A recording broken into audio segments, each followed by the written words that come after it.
It's a lovely sunny day and it's getting quite warm and steamy here in the Sunbubble. But I've decided that it's time to plant up my lettuces and my radishes, and I'm going to put them in a Vigoroot vegetable planter. So I've filled it up with multi-purpose potting compost. You can use home compost if you've got it, all the better, but just sieve it through really well before you put it in. I've grown the lettuces and the radishes in some Rootrainers. Now you obviously can seed the vegetable planter with the radishes and the lettuces, but I've grown them in these little plugs because I wanted to get them going really early and give them a really super healthy root system for a good start. So the idea of these Rootrainers is that everything gets grown in individual cells and the roots shoot down these grooves. They meet the bottom where the air is, and the end roots die off, creating some super healthy side shoots.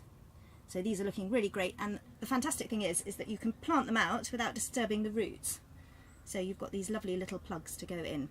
So I think I'm going to arrange it in a nice pattern. I've got the lettuces, I've got some radishes, and I've also got some green cauliflowers, which I might pop in the middle for a little bit of ornamental display. So you want to take out the plugs very gently, try not to squish the roots, make a little hole and in they pop. Just tuck them in nicely. You can give them a good watering in later, but it's easier to work with dry compost when you're putting them in. So onto the radishes now, same idea. These are grown in rapid Rootrainers again. We have got deep ones, which are great for doing beans and sweet peas and anything with a deeper root run. So there should be some nice little radish plugs here. Yes, look at that, super root system. So I'm going to pop these in between the lettuces, just to ease them out gently. You must remember when you're using these Vigoroot pots, because they're porous, the water will evaporate more quickly than a normal pot or planter, so you want to keep them really well watered, and every few weeks, once they're cropping well, you can give them a little bit of feed in the water as well. So in the middle I'm going to go for my green cauliflower, which hopefully is going to come up and look beautiful. Just pop you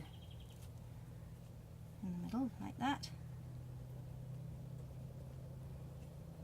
It's worth taking precautions against slugs because they love radishes and lettuce and anything green and juicy. But the great thing about these planters is that you can raise them up, and actually here in the Sunbubble they should be relatively safe from slug invasion. So finally, just give them a good watering in. Make sure they don't get thirsty. And I think I'm ready for a drink too.